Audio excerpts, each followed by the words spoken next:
I'm Marco Alverà, and I'm the founder of Zhero and the CEO of TES, two energy companies that want to really lead the charge on the energy transition. So well-being was always discussed in philosophy, from Aristotle to the modern philosophers, contemporary philosophers. And it was really forcibly almost kept out of business with the view that companies should only seek profits. Thankfully, that is all changing. And that's changing for three reasons. The first reason is that, especially in the post-pandemic world, employees simply will not accept jobs where they don't feel well. And so there's a real question of just people not wanting jobs unless they have a sense of purpose and they fit properly and they feel well about it. Second reason is that if you treat your employees fairly, they will just perform a lot better. So from a pure business point of view, it's the best investment that you can make. And third is that ESG votes are going to become increasingly important in separating the good and the good performing companies from the laggards. And E is relatively straightforward. It's about the environment. I mean, it's hard to do, but we know what we need to do.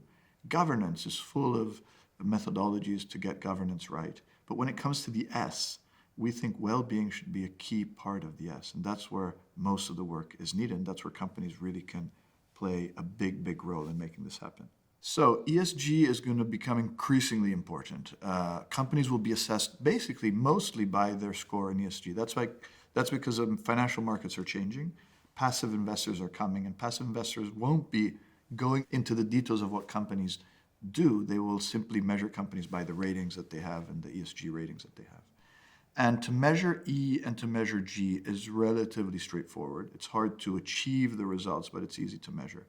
When it comes to the S, measuring S is really challenging because there's no standard methodology. So part of what the WWM wants to do, the World Wellbeing Movement, it's really to bring academia and companies together to define the criteria to measure the S. They need to be standardized, they need to be intelligent criteria that make sense, and they need to be measurable over time, because that's the best way to see if a leader and a manager are doing well. If the well-being improves and if the S improves as a consequence, they'll have been doing okay. If they don't improve, it needs to be adjusted, obviously, for external factors, but that's a really good indicator that something needs to be improved. All you need is to be fair and to put people at the center of what they do. And I come from Italy, and I learned a lot of Latin. The word company comes from cum panis, which means people who want to eat bread together. And so we simply need to go back to why companies were formed, people who want to be together, who want to be together as individuals. It's not so hard to do, but what we need to do to make it happen on a large scale is to standardize it and to promote the common standards. We co-founded this with Richard and Jan. We started talking about this 3 years ago, and we said we should really get 2 or 3 or 4 of like-minded guys to found this, and then we can grow it thereafter. And then the pandemic happened, we weren't really able to get together, but as we kept speaking about it, this founding group grew larger and larger and larger. So now we're 14 companies and institutions representing over 500,000 employees. So this is just the start. This is just a core founding group. And these are some of the world-leading companies.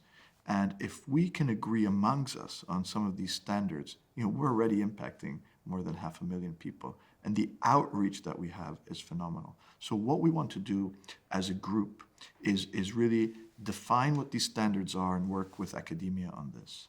Then provide benchmarking and share best practices to enact not only the standards, but the practices to make the scores go up.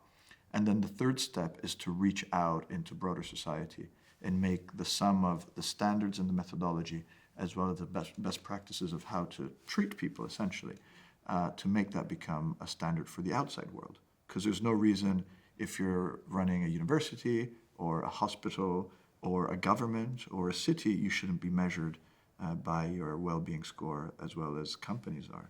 I think it's conferences like this one and events where we can get together the leading thinkers as well as the business community, as well as the civil society, as well as the media, are really necessary. And to know that there is a center that studies well-being here in Oxford is really a testament to that.